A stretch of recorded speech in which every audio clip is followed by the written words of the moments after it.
Here at home with the help of Atco Blue Flame Kitchen Chef Ryan Roque. Good morning to you. Good morning. Okay, fennel is great, a great ingredient to cook with, and this is on theme with your latest release. Yes, our newest cookbook, From Our Roots, kind of showing off Alberta's produce, our great agriculture we have here. Atco's got a long history of being an Alberta local company, and we're trying to show off some of our great farmers as well. So we're highlighting 10 different farms in there, and this one is really more about local produce. So you're not going to see too many mangoes or something like that in this book. Not, keep not it local. as exotic. Yeah, and kind of more simple recipes, straightforward, that you can get prepared quite easily and have a really delicious dinner. Okay, you guys are so great at making these recipes approachable, and this is one of the ones that I always see but I don't buy because it looks complex. There's a lot of people that feel the same way as you. So fennel is a great vegetable. A lot of people think about it raw in salads and stuff, but it's great cooked as well. So the big key I find with fennel, if you're going to eat it raw, it needs to be cut very thin to make it easy to eat, or it needs to be cooked through. So we're going to talk about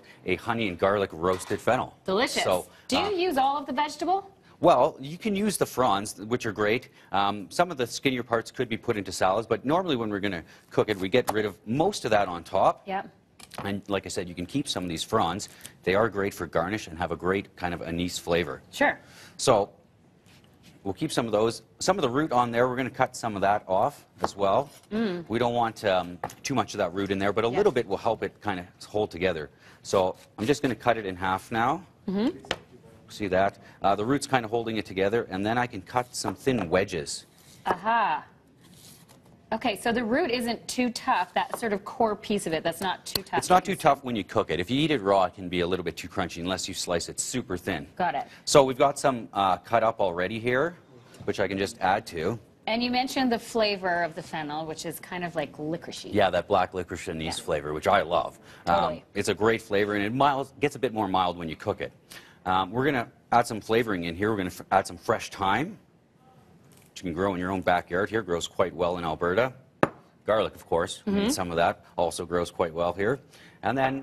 And so with the thyme, you don't take it off the stems? No, we're going to leave it like that, and then you can pick it out easily afterwards. Okay, I'm learning new things today. We're going to use some of our nice Highwood Crossing organic canola oil. Put Better a bit for of that. roasting? Yes, definitely. Beautiful yellow color on that too. And then we'll use some Chinook Honey Farms honey on there as well. One thing you can do with your honey is put it in the microwave for about 15 seconds or so. Is that right? It'll just make it a little bit easier to cover evenly instead of having kind of pockets of honey. And honey never goes bad. That's correct. Keep it forever. It might crystallize. Another reason to warm it up first. Okay. So if you can give me a little bit of salt and pepper on here. Absolutely, I can. We'll just get a little bit of that. And that's basically about it for this. We're going to stir it up, make sure we've got everything coated nice and evenly. How much salt? Give me a nice pinch in there, maybe about a ½ teaspoon or so. Of course, you can always season the flavor. There we go. One for good luck. All right, so we're going to give this a good stir. You like that move, Andy? We're going to make sure the oil really helps transfer the heat so that you get it roasted evenly. So you want it kind of distributed quite evenly on there. Now I've got a roasting pan ready to go with some parchment paper, and we're going to put that on there. Makes cleanup easy. Exactly, I love that. Yes. We'll just spread it out evenly. Beautiful smell from that garlic and the honey in there. We roast it uncovered, and you'll get a nice kind of charred bits on there a little bit. You want to roast at about 400 degrees in a preheated oven, so that it cooks fairly quickly. And like I said, you get those nice kind of charred bits on there. Excellent. And works really well. It cooks for about 20 minutes to ½ an hour. Should be fairly tender, but not mushy.